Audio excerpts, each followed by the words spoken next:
أعزائي المشاهدين، السلام عليكم من فوق الغارة، من فوق قلعة الغارة. نحييكم من التاريخ، من تاريخ يافع العظيم المشرف الذي رفع رؤوسنا فوق من قلعة السلاطين. من هنا كان الحكم وكان التنفيذ. فقرة جديدة مع أبو جراح من داخل سلطنة يافع العظمى. الحين معنا مقابلة مع شخصية تملأ يعني كلها تاريخ، عاشت وسط التاريخ ومليانة تاريخ، وستحدثنا عن التاريخ. أبونا الغالي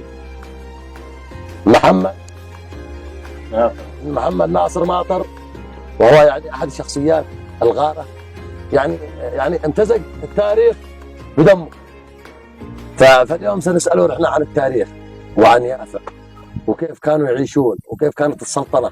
السلام عليكم. عليكم السلام. كل عام وانت بخير. كل عام وانت بخير. صحة وسلامة. الحمد لله. قبلنا منكم صالح الأعمال. إن شاء الله. الله يرضى عليك. الله يحفظك. الله يحفظك. رمضان كريم. نصل مع لقاء بسيط نوصل فكرة للعالم الخارجي، يعني عن الغارة وعن تاريخها وعن السلطنة وعن القبائل وكيف كانت تحكم. لا حتى من وقتك دقيقتين ثلاث.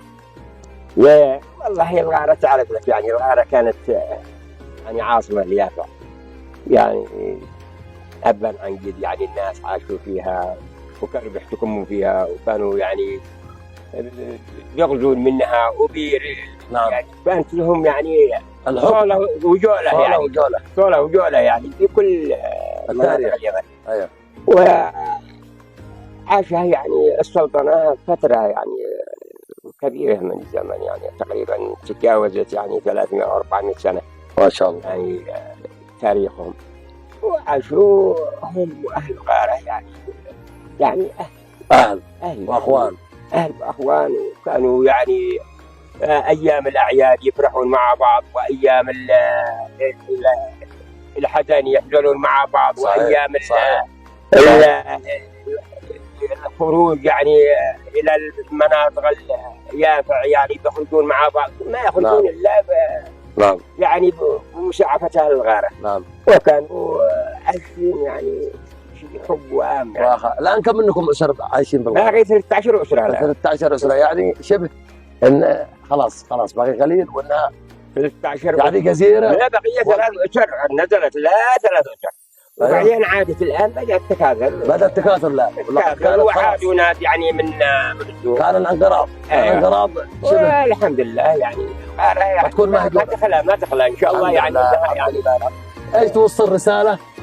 والله رسالتي لأهل الاقتدار بأن يلفتوا للغارة يعني، وأن ينظروا إليها نظرة فاحصة يعني كأم يعني. الغارة حرام يعني تهمل وتهجر يعني بهذا الطريقة يعني. وأنا أعتقد أنه كل واحد يعني عاش في الغارة يحس فيها ويشعر فيها أكثر مما يشعر فيها الآخر الذي يعني ما عاشوا فيها ولا حاجة. نعم. جزاك الله خير. والله يديك الصحة والعافية. مشكور. الله يرضى عليك. مع فقرة اسمها هي عبارة عن هدية. نحن نقدم هدايا لبعض الأسر هم يستاهلون. خليكم معنا. السلام عليكم. كل عام وانتم بخير. وصحة وسلامة. كيف اخبارك؟ طيب. كيف الوضع معكم بالغارة هنا؟ والله ان شاء الله طيب. كيف الامور؟ والله تمام ان شاء الله. المياه معاكم هنا الحمد الغارة لله. زي الشتاء، ايام الشتاء تمام الحمد لله. بس تعب مشقة. نعم. وكيف الوضع؟ هذا جبل المرحوم حسين علي الله يرحمه ويشكره.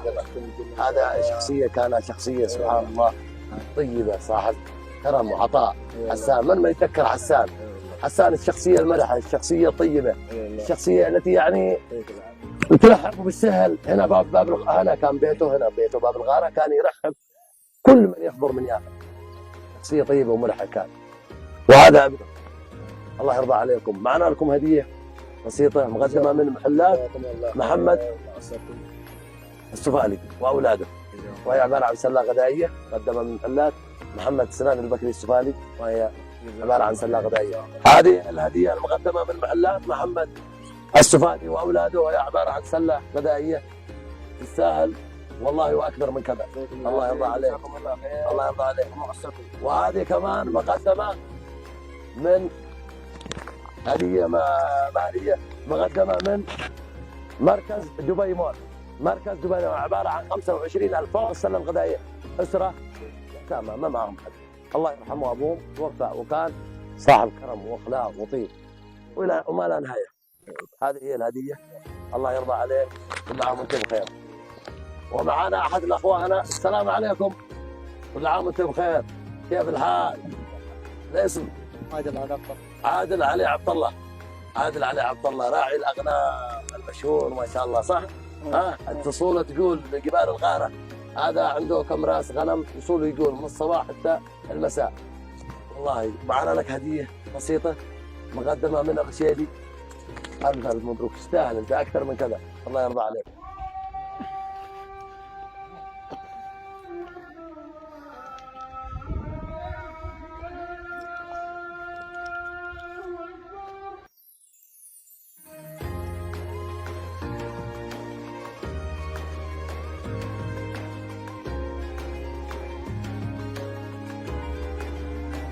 كل واحد راضي بما كتب له الله سبحانه وتعالى. وتغيرت الامور وتبدلت وجاءت يعني بعدها يعني مراحل، في منها يعني مراحل يعني رخاء و يعني صرت يعني تحسنت الاوضاع، وفي منها بعضها يعني تغيرت الى اسوء وهكذا. والامور الحمد لله بعضها يعني تغيرت الى اسوء وهكذا. معنا هديه بسيطه مقدمه لك اخي خبر، هي عباره عن 25,000 ريال مقدمه من الشيخ فهيم ابو فهد اليزيدي. الشيخ فهيم ابو فهد اليزيدي قدم لك هديه عباره يعني عن هديه طيبه بشهر الكريم. جزاه الله خير. تستاهل ان شاء الله. تفضل اخي، الله يحفظك ويديك الصحه والعافيه. السلام عليكم. وعليكم السلام. استاذنا العزيز الغالي مربي الاجيال الاستاذ حسين علي، حفظك الله ورعاك، شهر كريم، كل عام وانت بخير. كل عام وانتم عواد ان شاء الله، كل عام وانتم بخير وانت بصحه وكرامه ان شاء الله. الله يحفظك. خطوه عزيزه جدولة حاسب فيها فعل تاريخيه امام الله يحفظك ولنا الشرف. دائما تحسب فيها فعل تاريخيه. استاذ حسين كلمنا عن الغاره وعن التاريخ وعن هذه الاجواء. هذه الغاره التاريخ اللي هو تاريخ البعيد يعني تبع حمير، والمباني هذه قدامكم ما قدرت تشاهد من ايام حمير وتبع، ومرورا لعده يعني سلطنات عده مماليك يعني. نعم. هذه كانت ملمة الخمسة المكاتب او العشر نعم. المكاتب. نعم. وهي العاصمه التاريخيه اللي في اي مكان، سواء بالداخل او بالخارج، في بقاع الارض كلها. نعم.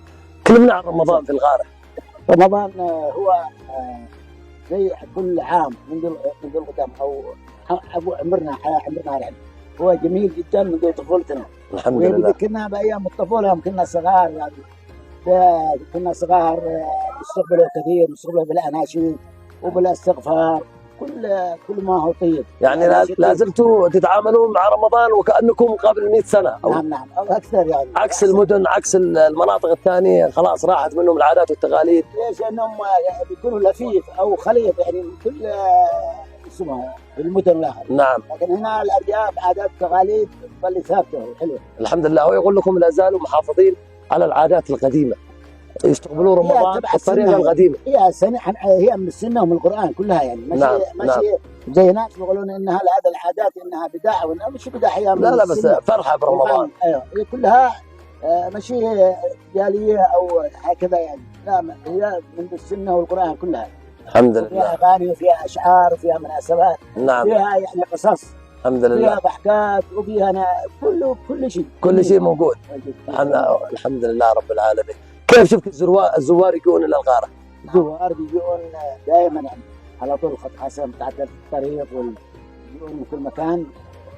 هنا بيجون انها منطقه يعني سياحيه نعم سياحي. يقدر يطلع الانسان على الجبال، يعني هذه كانها وسط الغابه. نعم على كلامه كلها يافع آه.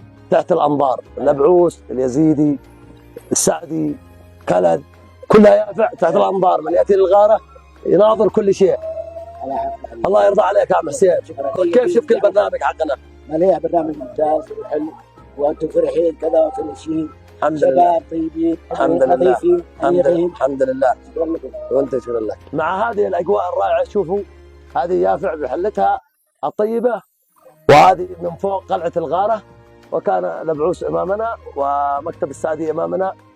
فالمنظر هذا بحد ذاته يعطيك الالهام ويعطيك السرور ويجعل قلبك شرحا مع هذا المنظر الطيب. نستودعكم الله مع حلقه جديده، انتظرونا في امان الله.